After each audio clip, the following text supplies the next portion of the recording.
औज़ुबिल्लाहिमिनश्शैतानिर्रजीम बिस्मिल्लाहिर्रहमानिर्रहीम। अस्सलाम वालेकुम व्यूअर्स, मैं हूं मलिक ज़ाज़मान और आप देख रहे हैं पाक आवाज़ इटली। हमारा यूट्यूब चैनल सब्सक्राइब कीजिए, बेल आइकन प्रेस कीजिए और ज़्यादा से ज़्यादा शेयर कीजिए ताकि जो हमारी इन्फॉर्मेशन है वो ज़्यादा से ज़्यादा लोगों तक पहुंच सके। व्यूअर्स, आज बड़ी अहम खबरें आपके साथ शेयर करने जा रहा हूँ। 4 से 5 खबरें हैं जिनमें सबसे अहम खबर जो बरतानिया से है वो ये है कि लॉर्ड नज़ीर अहमद एक शर्मनाक जुर्म में जो है वो सज़ा के मुर्तकिब हुए हैं। उन्हें अदालत ने जो है वो 5.5 साल जो है वो कैद की सज़ा सुना दी है।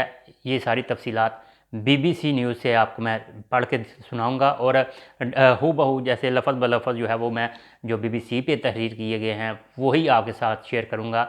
और उसके साथ साथ दूसरी खबर जो अहम है वो ये है कि 5 फरवरी के हवाले से जो रोम एम्बेसी है वहाँ वेबिनार के ज़रिए जो है वो एक मीटिंग की जा रही है, एक एहतजाज रिकॉर्ड करवाया जा रहा है जिसमें रूए रवास के होंगे एम्बेसडर ऑफ इटली पाकिस्तानी जिनका नाम जौहर सलीम है और उसके साथ साथ कौंसलर जनरल मिलान डॉक्टर मंजूर अहमद चौधरी और मिशाल मलिक साहबा होंगी पाकिस्तान से।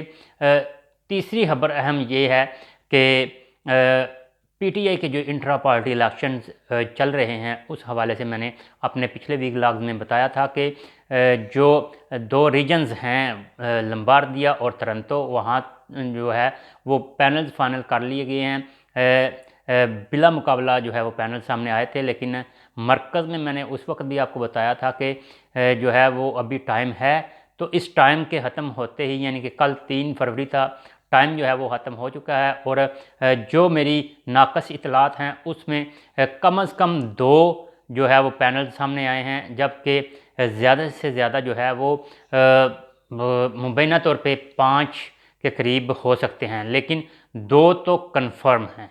तो इसके साथ मैं आपको सबसे पहले जो अहम खबर है वो बताऊंगा, लेकिन उसके साथ साथ ये भी बताता चलूँ कि इस वीकेंड पे 5 फरवरी और 6 फरवरी को ब्रेशिया में सेम प्लेस सेम टाइमिंग, लेकिन डेट 5 और 6 है। 2 मुख्तलिफ बड़े एहतजाज होने जा रहे हैं कश्मीर के हवाले से, कश्मीरी ख़वातीन बच्चों और मज़लूम कश्मीरियों के हक़ में उनसे इजहार यकजहती के हवाले से ये भी आपके साथ तफसील शेयर करूंगा। लेकिन सबसे पहले मैं आपको BBC की रिपोर्ट जो है वो खबर जो है वो लफ्ज़ ब लफ्ज़ पढ़ के सुनाना चाहूँगा कि हुआ क्या है। जी, बरतानिया की लेबर पार्टी से तल्लुक़ रखने वाले दारुल उमरा के साबिक़ रुकन लॉर्ड नज़ीर अहमद को 1970 की दहाई में 2 बच्चों के जिनसी इस्तेसाल के जुर्म में 5.5 साल कैद की सज़ा सुना दी गई है। लॉर्ड नज़ीर अहमद ऑफ रोहदरम को जनवरी 2022 के आगाज़ में एक लड़के के ख़िलाफ़ संगीन जिनसी हमले और एक कमसिन लड़की के रेप की कोशिश का मुजरिम पाया गया। सज़ा सुनाते हुए जस्टिस लेवेंडर का कहना था कि नज़ीर अहमद के इस अमल से उनके हमलों का शिकार अफराद पर गहरे और ज़िंदगी भर के लिए असरात मुरतब हुए।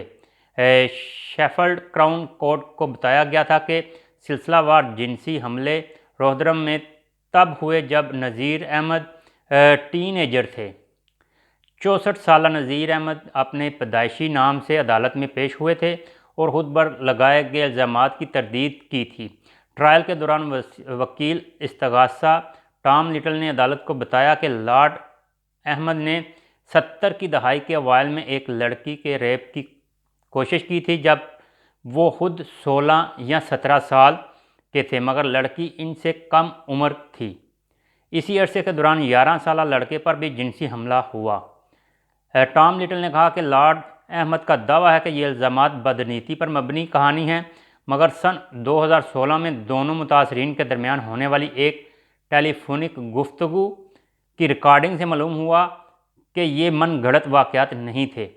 ज्यूरी को बताया गया कि खातून की कॉल मर्द मुतासरा शख्स की एक ईमेल के जवाब में हुई, जिसमें कहा गया कि उनके खिलाफ उनके पास सबूत मौजूद हैं।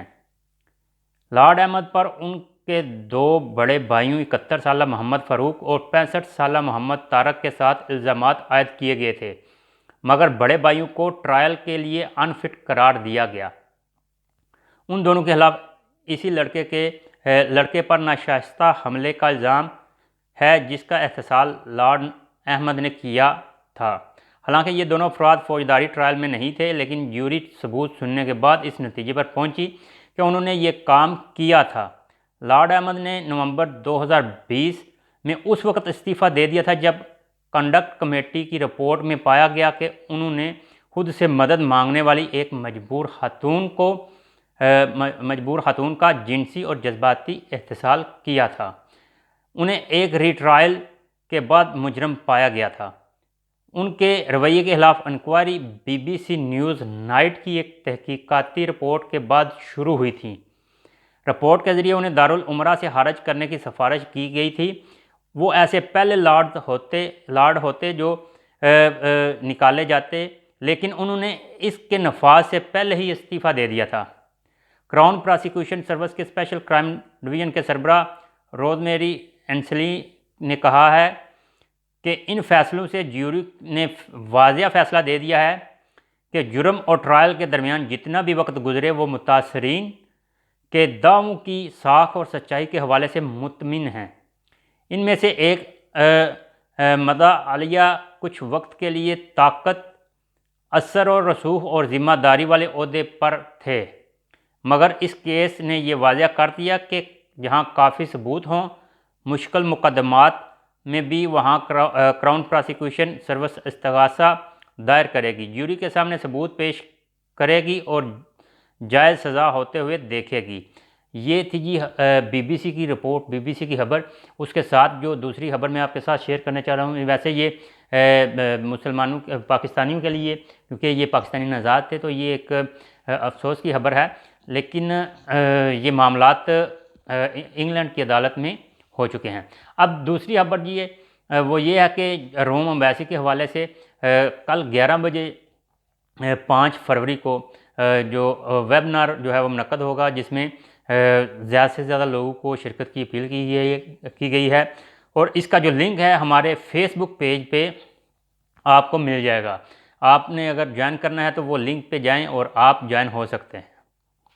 तीसरी जो खबर मैं आपके साथ शेयर कर रहा था कि PTI इटली के इंट्रा पार्टी इलेक्शन के हवाले से, वो मैंने आपको बताई भी थोड़ी सी, लेकिन ये है कि अभी जो 2 ग्रुप्स हैं, कम से कम 2 ग्रुप्स, वो अभी पैनल्स उन्होंने जमा तो करवा दिए हैं, लेकिन मीडिया पे पूरी तरह नहीं लेके आए।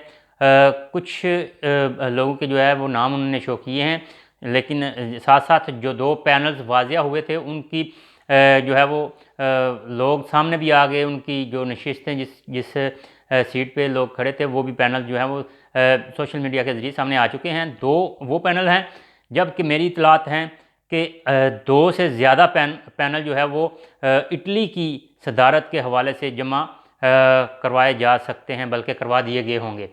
कम से कम 2 तो फाइनल हैं, इससे ऊपर ज़्यादा से ज़्यादा हो सकते हैं। मैक्सिमम जो है वो 7 पैनल्स की आवाज़ यानी कि सुनाई दी है, जबकि 5 के लगभग जो है वो ये भी बात सुनाई दी गई है।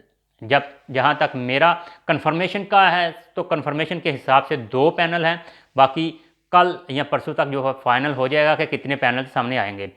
और इसके साथ जो है वो चौथी खबर ये है जी कि कल 5 फरवरी है। 5 फरवरी को ब्रेशिया में जो पाक यूनाइटेड फेडरेशन है उसके ज़ेर एहतमाम एहतजाज किया जा रहा है। ब्रेशिया में पार्को तारेलो में बहुत जो है वो दोस्त बहुत बड़ा ये एक इवेंट है 5 फरवरी के हवाले से। तो इसमें जो बैक पे हैं या जो सामने आ रहे हैं वो शख्सियात, उनमें मुस्लिम लीग नून की तरफ से जो है वो चौधरी अजमल गुटरियाला, PTI की तरफ से चौधरी बशीर भोसाल, चौधरी तजम्मल हुसैन कठाना, जबकि जो पाक यूनाइटेड फेडरेशन की जानब से जो है वो शमरेज़ रहमान गोंदल जो है, ये 4 शख्सियात जो हैं वो कंधे से कंधा मिला के आगे बढ़ी हैं। जबकि 6 फरवरी बरोज़ इतवार को वो भी बहुत वो बल्कि कह लें कि उसके साथ एक उनका कहना है कि हम शुरू से ही कश्मीर के साथ जो है ज़ारा यकजहती के लिए जो है आवाज़ उठाते रहे हैं और उठाते रहेंगे। और तहरीक कश्मीर इटली जो है वो हर वक्त जो है कश्मीरियों की आवाज़ बुलंद करने में पीछे नहीं रहेगी। तो इस हवाले से भी जो है जी तहरीक कश्मीर इटली जो है वो महव मरकज़ है। और उसके साथ साथ जो मेन जो है वो एसोसिएशंस हैं या फेडरेशंस हैं, उनमें पाक फेडरेशन इटली, जीवे पाकिस्तान एसोसिएशन है, उसके साथ साथ PKI है, उसके साथ जनाब तहरीक कश्मीर यूरोप है और दीगर अहम जो तंजीमात हैं वो भी उनकी बैकबोन पे हैं। और ये एक बहुत बड़ा जो है वो एहतजाज रिकॉर्ड करवाया जाएगा। ये 6 तारीख को जो रिकॉर्ड करवाया जाएगा वो भी सेम जगह पे है, पार्को तारेलो ब्रेशिया में। और टाइमिंग भी तकरीबन 1 से 2 बजे के दरमियान है। तो बहुत बड़े जो 2 दिन के ये इवेंट्स हैं ये होने जा रहे हैं। अब चूँकि एक शहर में सेम जगह पे सेम टाइमिंग है, लेकिन दिन जो है वो चेंज हैं, तो देखना ये होगा कि ज़्यादा से ज़्यादा लोग किस जो है वो डेट में आते हैं, किस एहतजाज में शरीक होते हैं, 5 को होते हैं या 6 को। ये सारी तफसीलात आपके साथ मैंने आज शेयर कर दी। और हम भी देखेंगे और आप भी ख़ास तौर पे कश्मीरियों के हक़ खुदरादियत के लिए, उनसे यकजहती के लिए जो है वो बढ़ चढ़ के आगे आएँ और जो है वो एहतजाज में हिस्सा लें। मलिक ज़ैद मान को इजाज़त दीजिए। अल्लाह हाफिज़।